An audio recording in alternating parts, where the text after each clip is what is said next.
नमस्कार मंडळी, स्वागत आहे तुमचं सण संस्कृती आणि परंपरा या आपल्या यूट्यूब चॅनलवर। मंडळी, गणेश चतुर्थीचा उत्सव हा अगदी जोरात एकदम धूमधडाक्यात सगळीकडेच सुरू झालेला आहे आणि प्रत्येकाच्याच घरी बाप्पाचं आगमन झालेलं आहे आणि सर्वांनीच खूप जल्लोषात, आनंदात, उत्साहात बाप्पाचं स्वागत जे आहे ते केलं असणारच आहे। आणि बाप्पाचा बसवण्याचा हा आनंद जो असतो तो वेगळाच असतो। लहानांपासून तर मोठ्यांपर्यंत प्रत्येक व्यक्ती बाप्पाची आगमनाची वाट पाहत असतं। प्रत्येकाला एक वेगळी आतुरता असते आणि म्हणूनच बाप्पा आपल्या घरी आलेले आहे, विराजमान झालेले आहेत आणि म्हणूनच आपण या गणेश चतुर्थीच्या निमित्ताने बाप्पाविषयीच्या काही दंतकथा आपल्या पुराणांमध्ये सांगितलेल्या आहेत, काही पौराणिक कथा सांगितल्या आहेत। त्याचाच छोटा छोटा भाग आपण गणपती फेस्टिवल म्हणून, गणपती विशेष म्हणून आणि गणपती उत्सव म्हणून त्याचं काही आपण कथा पाहणार आहोत। तर आपल्या सर्वांना माहितीच आहे की तुळशी जी असते ती भगवान विष्णूंना खूप जास्त प्रिय आहे आणि असं सुद्धा म्हटलं जातं की तुळशीशिवाय भगवान विष्णू हे कधीच नैवेद्य स्वीकार करत नाही, नैवेद्याचा ते कधीच तुळशीशिवाय स्वीकार करत नाही असं म्हटलं जातं। आणि त्यांना तुळशी खूप प्रिय आहे आणि प्रत्येकाच्या घरात, म्हणजे हिंदू जर घर असेल तर त्या प्रत्येकाच्या घरात तुळस ही असतेच असते आणि गणपती बाप्पाची मूर्तीसुद्धा असतेच। ह्या दोन गोष्टी प्रत्येकाच्या घरात असतातच। परंतु असं म्हटलं जातं की गणपती बाप्पाला तुळस वाहत नाही किंवा वाहू नये, गणपती बाप्पाला दुर्वा वाहायला जातात परंतु तुळस नाही। तर असं का असतं? कारण की तुळस ही खूप जास्त पवित्र आहे हे तर आपल्याला माहिती आहे। मग इतकं पवित्र असून गणपती बाप्पांना का ती अर्पण केली जात नाही, याविषयी आपण आज एक दंतकथा सांगितलेली आहे आपल्या पुराणांमध्ये। ही एक पौराणिक कथा आहे आणि ती आपण आज पाहणार आहोत की गणपती बाप्पाच्या पूजेत तुळस वर्ज्य का आहे आणि आपल्याला माहिती पाहिजे की कुठल्या देवतांना कुठल्या वस्तू अर्पण केल्या पाहिजेत आणि त्यांना कोणत्या गोष्टी अर्पण नाही केल्या पाहिजे, तर त्यातली तुळस एक आहे।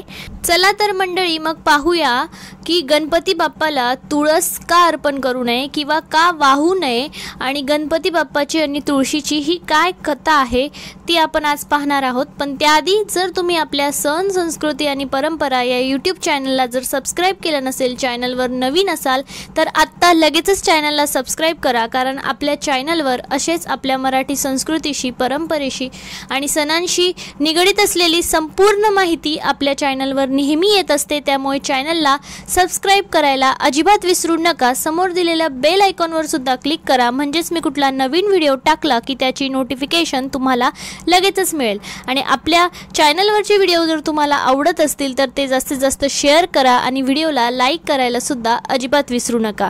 आणि मंडळी, कमेंटमध्ये गणपती बाप्पा मोरया नक्की लिहा। पूर्ण कमेंट बॉक्स हा गणपती बाप्पा मोरयाने भरून टाका। चला तर मग पाहूया कथा। एक अप्सरा अति सुंदर होती, तिला उत्तम पती हवा होता। त्यासाठी ती उपवास, जप, व्रत, तीर्थयात्रा वगैरे सर्व काही करत होती। एकदा तिला ध्यानात मग्न असलेला तेजस्वी गणपती दिसला। तिला तो फार आवडला, म्हणून त्याला ध्यानातून जागे करण्यासाठी तिने हाका मारल्या, नृत्य केले, गाणे म्हटले।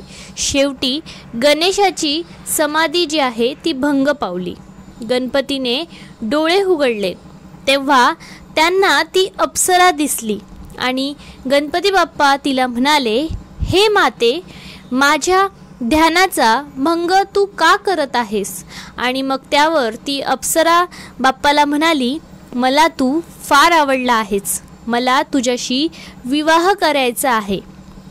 तेव्हा गणपती बाप्पा तिला म्हणाले, मी तुला माते संबोधूनही तू विवाहाचा प्रस्ताव माझ्यासमोर ठेवला आहेच, पण मी कधीही विवाह तुझ्याशी करू शकणार नाही आणि तुझ्या मोहपाशात सुद्धा अडकणार नाही।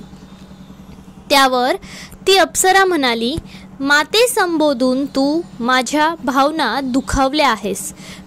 तुझा पण हा कधीच पूर्ण होणार नाही आणि तू लवकरच विवाह करशील असा मी तुला श्राप देते आणि तुझे 2 विवाह होतील असं ती गणपती बाप्पाला म्हणाली. आणि मग नंतर भगवान गणेशानेही तिला श्राप दिला की तुझे लग्न एका राक्षसासोबत होईल.